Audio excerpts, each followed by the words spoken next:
I can't get enough of O'Crazia. Aside from being financially illiterate and so sassy, she's just like us, so sassy. She is literally clueless and has terrible jokes and is not, I don't even know. It's just, why don't you call 1-800-CRY now? And her goons are just like, slay, sis, slay! Epic troll!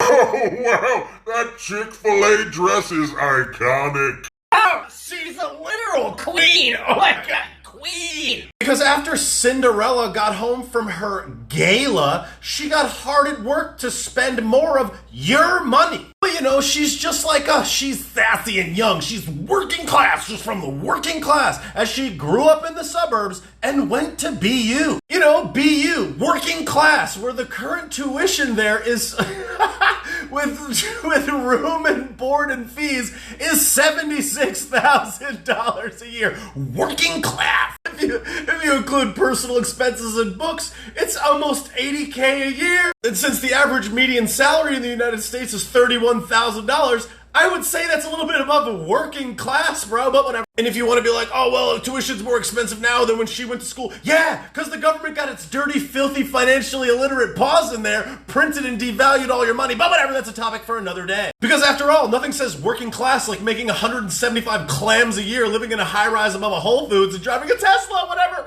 Tax the rich. Because after all, O'Crazio supports the little guy. She loves supporting this sustainably fashioned designer from Brooklyn that started in a flea market. Oh, a flea market? Oh, like you mean every business in America? They started by working really hard in our capitalist system that you hate so much? Okay. Because this exact same designer that had it so tough is 36 years old and owns this huge fashion brand of which they sell their products for exorbitant prices. Oh wow, supporting the little guy, 228,000 followers, and look at that, a tax the rich handbag. Oh, here it is on our website, it's only $1,000. The little guy. Here's a sandal for $335. What is that, 5 cents of material? But don't worry, folks. AOC loves a sustainable American company. That's why they produce it in Ethiopia, Haiti, and Kenya.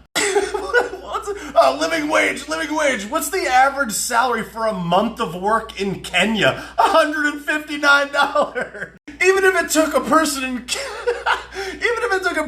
Kenya a month to make one sandal, there would still be a healthy margin. They got a boot on here that's $1,100.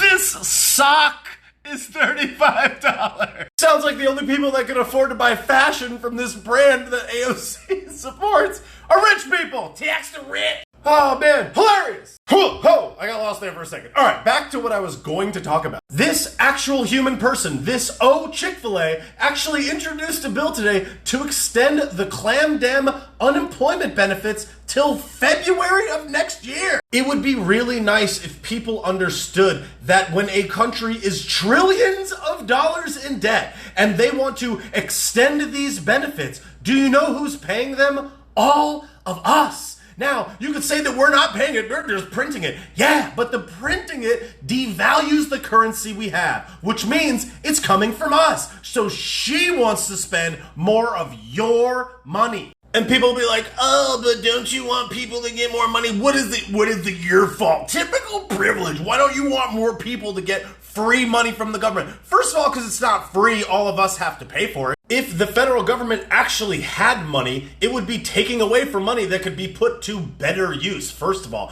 But they don't have any money. So what they're going to have to do is print it out of thin air, thus increasing the inflation and increasing the price of basic consumer goods, gasoline, housing, and every single thing that we purchase from day to day. That's why the inflation is so high. That's why food is so expensive. That's why everything's so expensive. Yet this O'Crazio is going to say it's because we don't have enough ports. All right. Now remember, people can already collect unemployment. There are already unemployment benefits. This is a supplement, an additional bounty of cash for people that are already collecting unemployment. This unemployment benefit incentivizes people to not go back to work. By subsidizing all these people and paying all their bills, in a lot of cases, people are making more money by not working. Not to mention all the money that they're saving by not driving to work, buying lunch at work, spending gas on the way to work, buying new tires, brakes, everything, travel, bus tickets, subway tickets. They're just sitting at home making more money than they did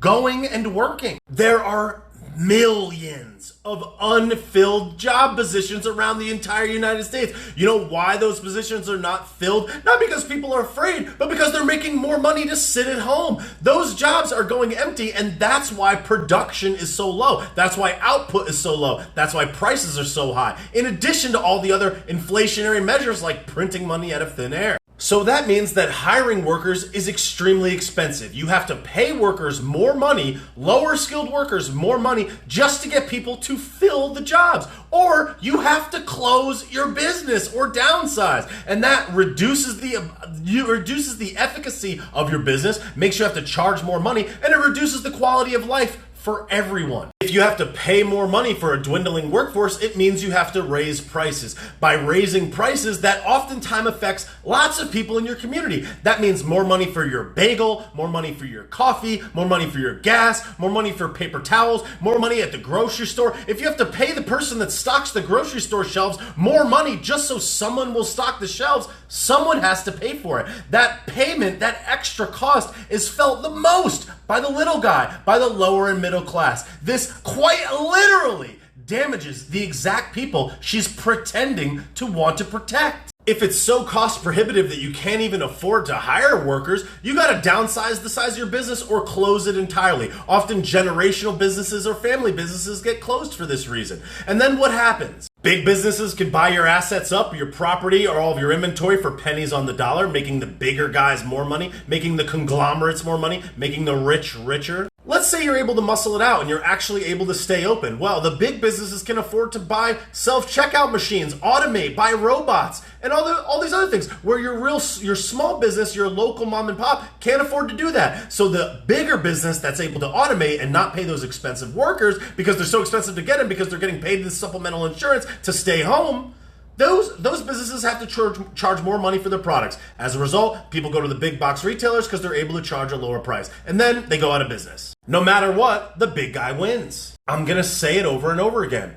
Rich people love Ocrazio because she pretends to fight for the little guy while making the rich guy richer. She might even think she is, but her policies and what she does hurts them far more than it helps them. So these people have been collecting on insurance, not paying their student loans, not paying their rent in a lot of different cases, getting free stimmies, cash from all of us. And on top of all that, we've been printing money to an insane degree, inflating the value of the money that anybody even had already. Every single one of these policies, including extending this unemployment benefit, makes rich people richer and poor people poorer.